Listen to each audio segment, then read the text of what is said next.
and we're live here at World Series News. These scenes are truly shocking coming out of Pakistan.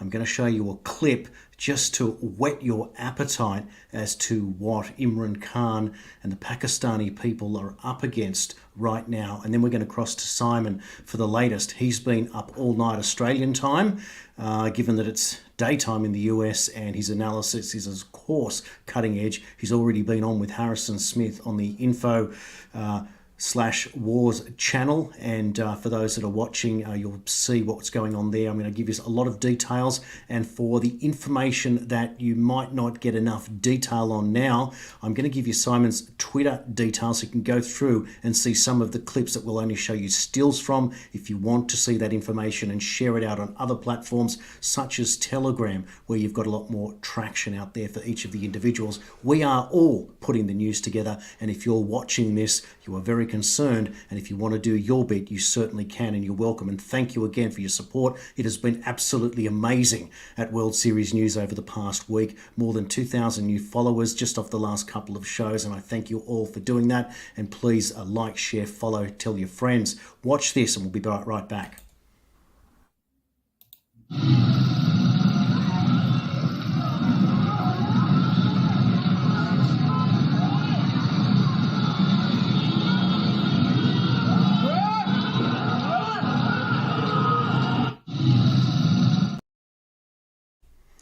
Simon, that's just the very beginning. You've got a young Pakistani lady who's ripped off her headdress, thrown it on the ground in disgust in Pakistan today after the arrest of Imran Khan.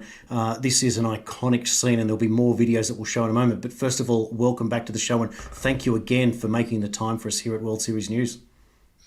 Hi there, Jason. Well, I think we should also thank your new 100 or so followers who have joined us from the InfoWars audience today. We're very grateful for their interest. And as we discussed, I had a brief 6 or 7 minute session with Harrison today. But what we really try and do on this show is give people a great deal more in-depth reporting that the pressures of American domestic affairs rarely allow on many of their news programs. It has been a sad day in Pakistan.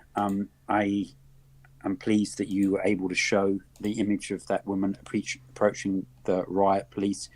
I think that of all the images, and there are people who have been shot with live ammunition today, that I think that example there may well become kind of like the tank man before Tiananmen Square. People should appreciate that in most of the Islamic countries, it's very unusual indeed for women, particularly young single women, to get involved in political demonstrations. And she obviously was very, very brave there. And she was kind of mouthing off to the riot police. And whilst they didn't kind of like whack her in public, that might have really incited the crowd, they did kind of like grab her and drag her into the police cordon. It now appears that Imran Khan is actually being detained not by the financial police, not by the state police or the rangers who actually arrested him, but it now seems that he's been transferred into the custody of the Inter-Services Intelligence Agency, the Pakistani ISI, which is basically their equivalent of the CIA. Or is it? Do you have a Australian Secret Intelligence Services, ASIS? Is that ASIO. ASIO, yeah, that's right. Not service, it's organisation, right? Yeah, that's right. So he's now in their class, and supposedly they've got his cell phone, and they're going through all of his tweets and calls and likes and maps and all that kind of stuff. So people were very, very fearful for him indeed, just in the last 90 minutes or so, bearing in mind that it is the middle of the night. In English, a statement has come out from the chief commissioner of the provincial police there that Mr. Imran Khan will be presented to a judicial court tomorrow in relation to a separate case other than that which he's been arrested for today. I think that was very much intended to give people hope that he is still alive and that the public will get to see him at some point during the daytime Pakistani time. So that'll be between 9 and 5 Islamabad time. Yes. So let's hope that does indeed come to pace, and the hearing isn't adjourned or something of that nature. The judicial process, much like many of the COVID regulation cases in Australia, it's very much the case that things go very, very slowly. I was just reading some details about an Indian politician's assault case in India, and the actual allegations date from 2002. Yeah. So that's pretty darn slow justice. And the problem is if you're held on remand, i.e. without bail, in the meantime.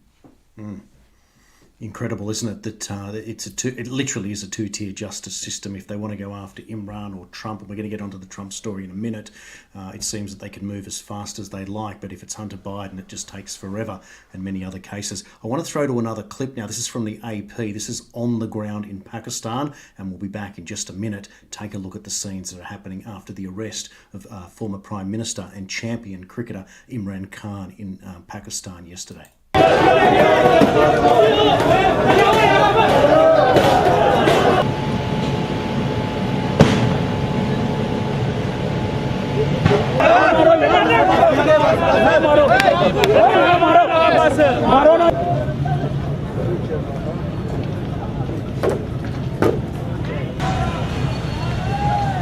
चल ठीक है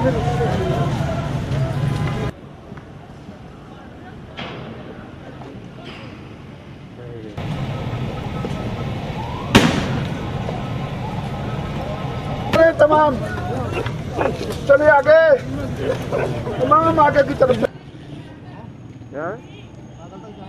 चलो एक minute in बच्चों की बना जो ये लोग आए इमरान खान को गिरफ्तार कर दीजिए। इमरान खान का गिरफ्तार किसी का बाप भी इमरान खान को नहीं गिरफ्तार सकते। हम इमरान खान के खड़े हैं, खड़े रहेंगे इंशाल्लाह। ये पंजाब पुलिस इमरान खान एक बाल भी बात नहीं कर सकते।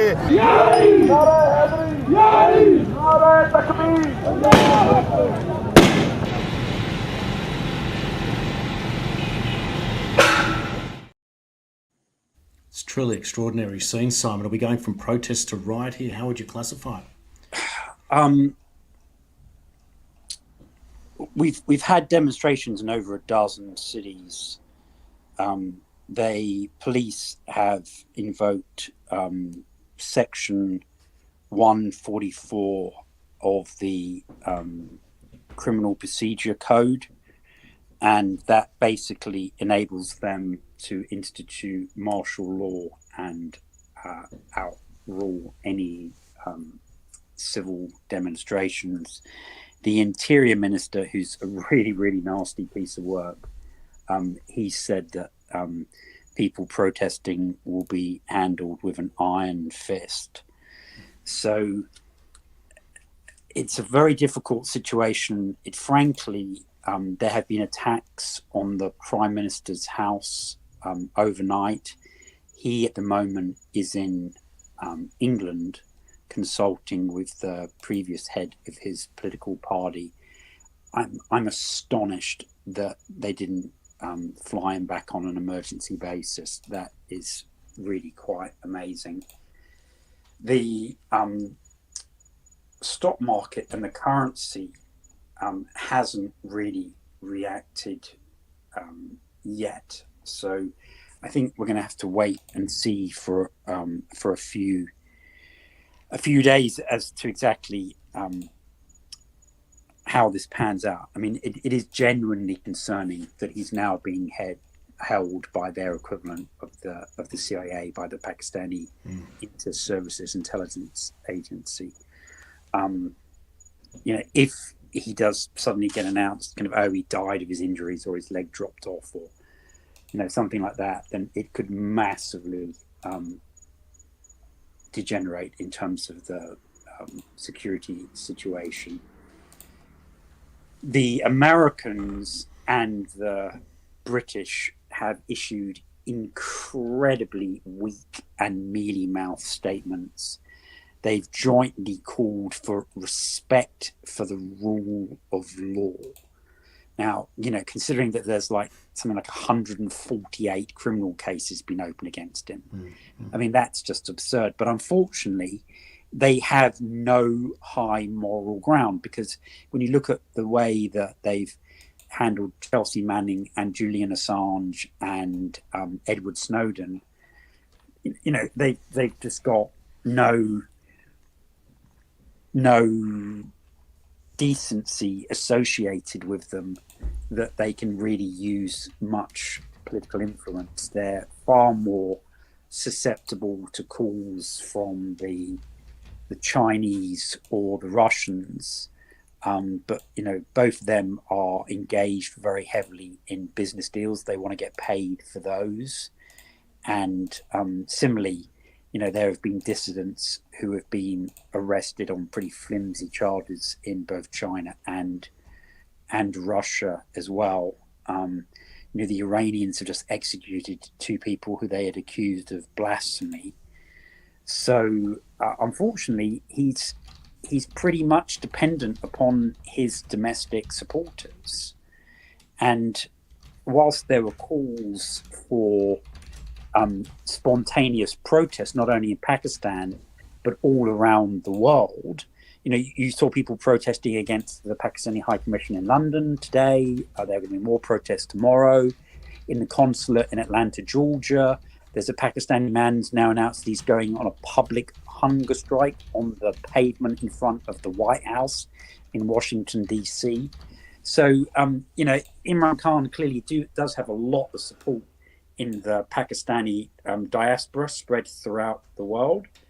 But, I just hope it's not enough to ensure that he's one, treated well in detention, and 2, given that he's not in particularly good health. He got shot twice in his leg, and he's almost 70 years old. Yes. So, I mean, sure, he's the kind of person who could, if not free to roam about society, then he could definitely be on kind of home detention rather than some kind of 5 meter by 10 meter prison cell with 100 other people, right? Yes. I just find it astonishing, isn't it, when you saw that fellow saying that no one can arrest Imran Khan, that there is this idea that's certainly not unprecedented. It's something that's been going on around the world forever, that you just don't arrest former government heads and heads of state. Well, unfortunately, in Pakistan, that's pretty darn common, because there are a lot of very, very corrupt people. Yes. But what we're seeing now is that the corruption is more than entrenched in the establishment, and people are just asking, enough is enough. When are we going to get down to the serious business of having those to actually face justice, such as in the case of the Hunter Biden laptop fiasco that's going on, and the links there to the president, or the sitting president of the United States, Joe Biden. Yeah. Okay, well, we'll have more news on that tomorrow when we get to, Thursday AM Sydney time, right? Yeah, and absolutely. Wednesday night my time, because by that stage, it'll be the middle of the night in Pakistan, and we'll have seen the day's developments and seen whether or not he does actually get presented to the court. Because don't forget that the Islamabad High Court were demanding that he be presented to them, the Inspector General of Police be presented to them, and the Attorney General come before them. And the justices even said that, because that's basically like the Supreme Court of Victoria or the Supreme Court of New South Wales, right? And the chief judge said, "What the hell do I have to do? Do I have to have the prime minister of the nation brought before me?" But when he said that, nobody said anything. But actually, that was impossible because that guy was in England. Yeah. So, I think it's going to put the officialdom of the Pakistan deep state in a very, very tight spot as soon as tomorrow, because they could be put in prison for a week or until Imran Khan is safely presented. It's purely on the basis of being in contempt of court without even any criminal charges. They say, right, you're going into the court jail room downstairs until your lieutenants bring Mr. Imran Khan here, and the second he comes, we'll let you go. Yep. And it's going to be very hard to argue against. But, it takes a brave judge to do that. Look, let's cross to the US now and just discussion on two big stories, of course, the Trump verdict and also what's happening with Tucker Carlson. We want to keep this edition short so that it's easy to digest and so people can share it and then join us tomorrow for the big news, which will be the big edition. But in the US, of course, the verdict in Donald Trump's case has been ruled that he's been found liable for sexually abusing writer Carroll in a civil trial. It's interesting use of language. A jury finds Trump guilty of sexual abuse, but not rape. Simon, it's a strange case because you predicted that what might happen is that they'll work out a way that they can get Trump to fork out $5 million, which will be nothing for him. He shouldn't really want to go down the appeals situation, but he won't want to be branded a rapist either. And this verdict is unusual. They've pinged him for defamation and for sexual abuse, which amounts to sort of finger pointing or something like that. It's very, very odd, but not enough to, on a balance of probabilities only, to have a jury find him guilty or liable for rape. Yeah, so this was kind of like what you and I had been discussing off air. The jury gave a very fast verdict. It was the same day, literally like a few hours of deliberation. In terms of the money, he can obviously wear it, but it's damage to his reputation because he's still claiming that he never even met her, let alone sexually assaulted her. So, he's got a good outcome in that they effectively haven't branded him a rapist, but the sexual abuse is a bit of a nebulous kind of term. Half the award is for defamation because she accused him. He said that she was lying. In terms of the rape allegation, he's been vindicated. But in terms of her saying that he stuck his fingers in her before he stuck his private parts in her, then she's been vindicated. So kind of split verdict in that regard. He has vehemently insisted that he is not guilty on any of these allegations, and that he will appeal. It just continues to muddy the waters. I've been reading some detailed polls about him today. He's really struggling with white women. He's not polling well with them at all at this point. Even before today's verdict, from polls taken like a few days ago. So, he is still at this point the presumptive Republican nominee, but it literally may be his to lose. So, the other big news that we've had today is that Santos chap from I think it's New York State, who appeared to have like a completely and utterly fictitious background, but hasn't been rejected either from the House of Representatives or from the Republican Party. He's actually now been charged with several federal charges of fraud, and it looks like he's actually going to be arraigned in court as soon as tomorrow morning.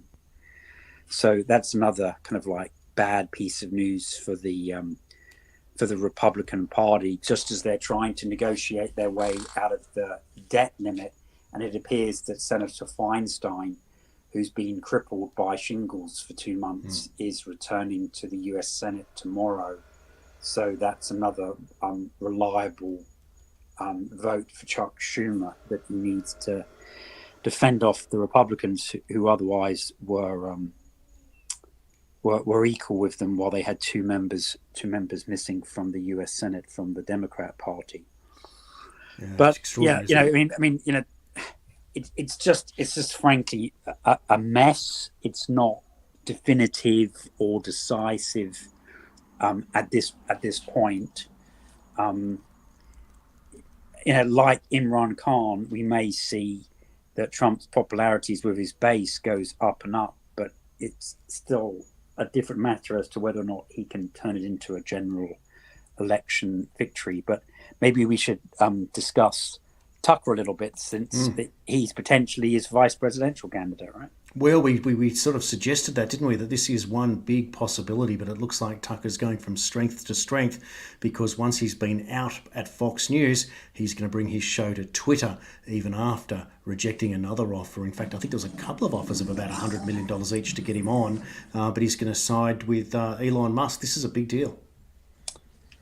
Well, he's not formally in a business partnership with Elon Musk. What he said is he's going to do now that you can broadcast for a pretty much unlimited time on Twitter, that he's going to be doing half-hour or hour shows, much like us, which will be shown on Twitter. I think that is a temporary arrangement to keep him very much in the public eye. But he had to forego $25 million of salary between now and the end of next year in order to get the freedom to do that.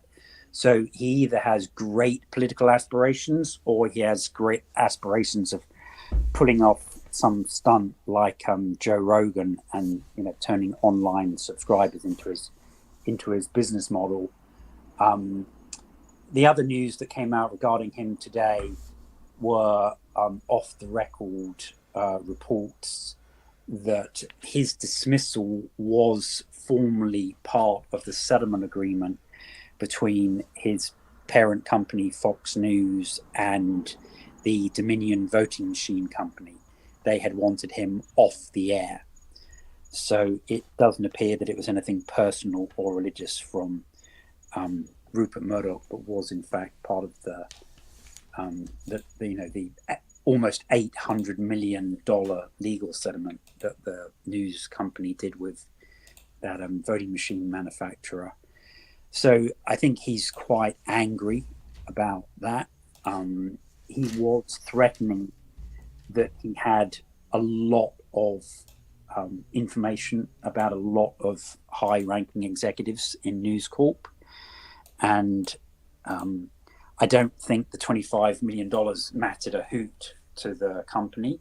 It was really just whether or not they could keep on the golden handcuffs and effectively silence him for the next 20 months from now all the way through until January of 2025. But clearly some arrangement has been brokered where he is able now to speak his mind. A lot of people are wondering whether or not he's going to reveal the extra January the 6th footage or any of the other kind of dynamite information that supposedly he's had access to, but that he hasn't been allowed to broadcast. Quite a few of his production team either were fired or resigned with him. And so he has got an entire shake and bake production team. He's literally kind of like ready to go. And he was doing a weekend show from his home as well.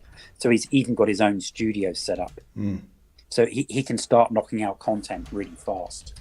And that's probably just as well, because we're facing this incredible, literally, zombie movie type overrunning of the southern border. Yes. In 2 days, well, not even 2 days' time, a day and a half's time. And that is looking truly apocalyptic, literally like biblical, just, thousands, not even thousands, potentially 100,000 people just walking across an imaginary line. Yes, this is a big deal, isn't it? Yeah. It's so massive what we might see in the United States just this week. Yeah, and it doesn't look like the American House of Representatives and US Senate are going to be able to scrabble some legal fix together. So they're going to defer back to Title 8, which was the predecessor to Title 42. But that's absolutely riddled with exceptions, particularly for children. So that really looks like it's going to give them an enormous problem in stopping the hordes.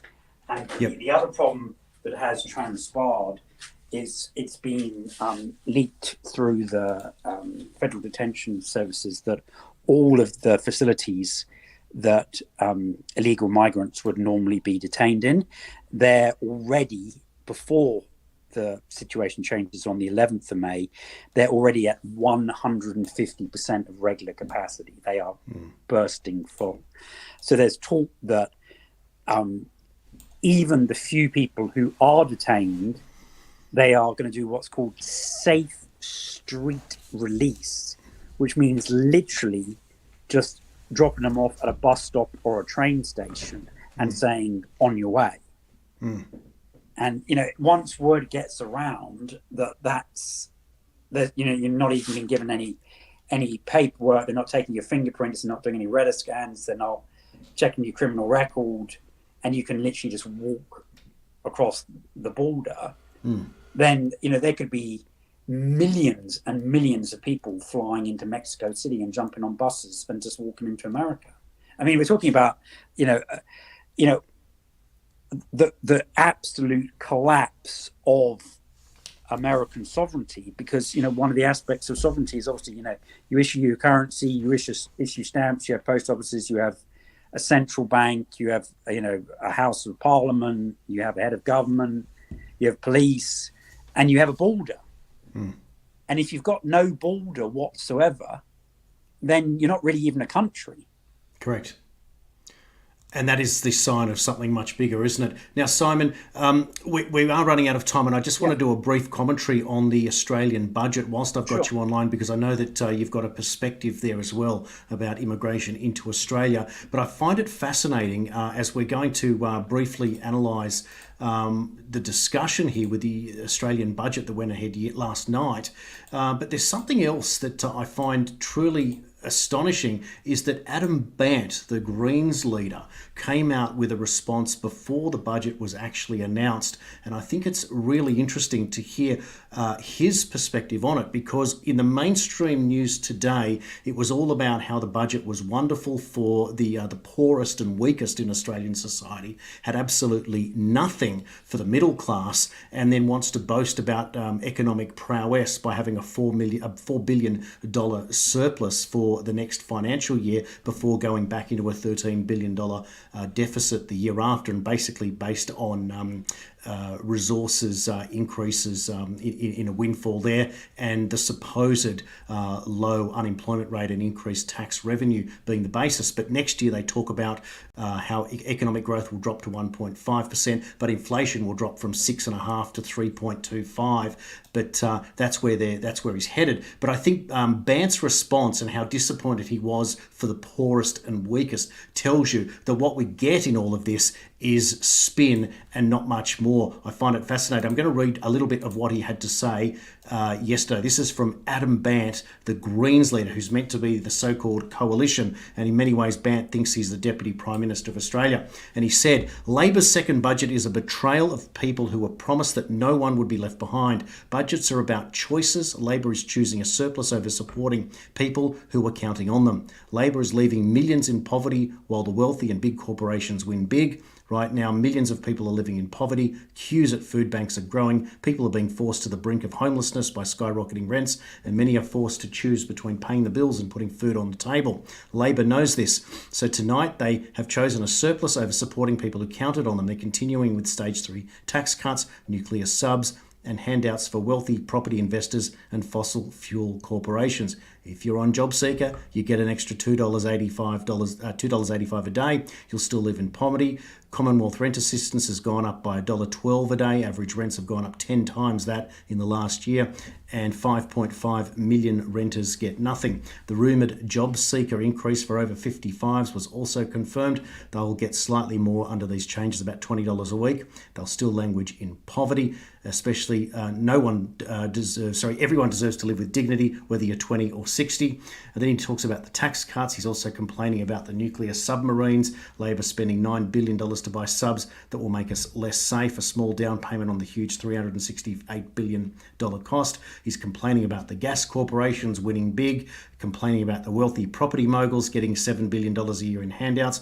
Across the next decade, the NDIS will see a $74.3 billion cut. No budget should be balanced by cutting funds for disabled people. He goes on and on and on. So it's interesting, Simon, that the king of the left, almost the communist Greens, the watermelons, as some people call them, green on the outside, red in the middle, is complaining about a budget that was the Labor Party was all about the weakest and poorest in society, and of course nothing for the engine room, the middle class, the working people who are doing all the work here. It seems that Australia is hell-bent on being dictated into this one world communist regime. Yeah, I mean, $4 billion in the scope of the overall Australian economy is essentially a rounding error. So what does that work out per person? It's like $10 per month per member of the population, right? It's about $120 million a year. Yeah. $120 per person per year, right? Yes. Yeah. And what you need to look at really is food inflation and rent inflation.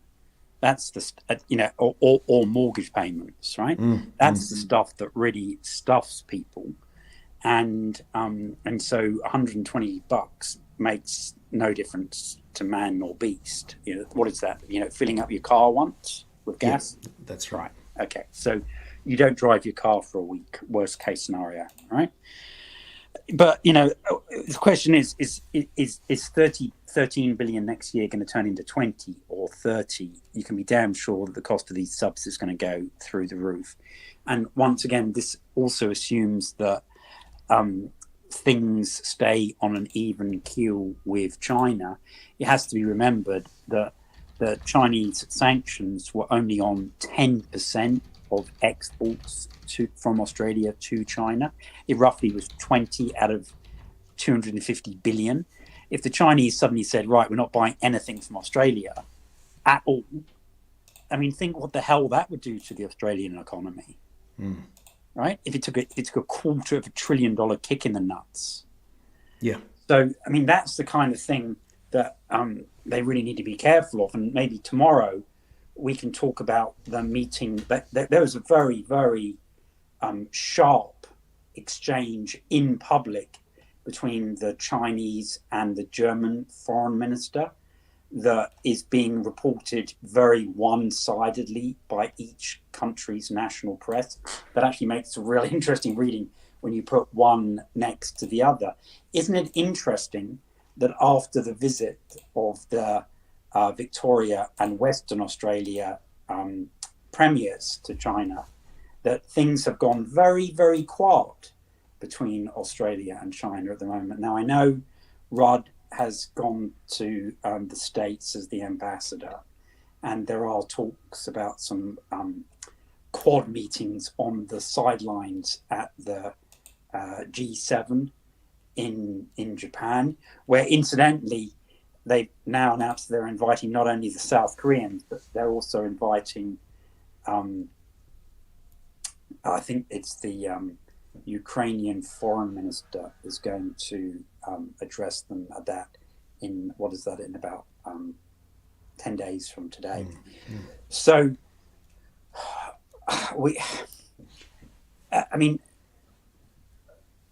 I'm acutely aware of the hardship that families are facing in Australia. We've got exactly the same thing going on in both the United States, in the working poor, and in the United Kingdom. And isn't it interesting that in the local government elections that had a very low turnout in the UK, about 30%, even though they were facing the prospect of all these 15-minute cities being rolled out across over 100 towns and cities.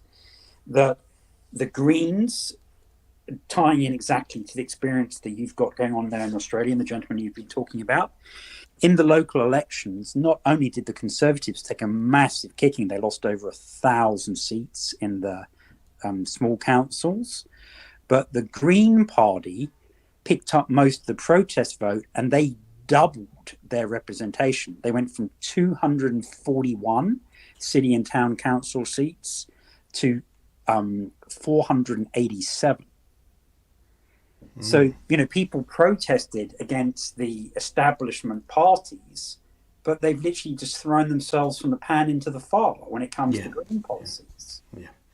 It's almost like it's the default to go to the next of the mainstream alternatives, and people have got to fall on their face before they realise what's actually going on and how they can actually affect change. What we've seen, though, in Pakistan and what we're seeing in the United States is seemingly the beginning of this civil disruption and disobedience, if you will, in what's going on around the world, and it's only going to heat up even more. And we watch with bated breath what happens in the United States this week, and we'll be back in around about 23 hours' time for another very important edition where Simon will join me and tie it all in together. I want to thank you again, Simon, for making time. Before we go, I just want to put up something on the screen, and this is a personal thing. This is my business with my wife. We've set up a counselling service. There it is on the screen. It's called High Purpose Counselling.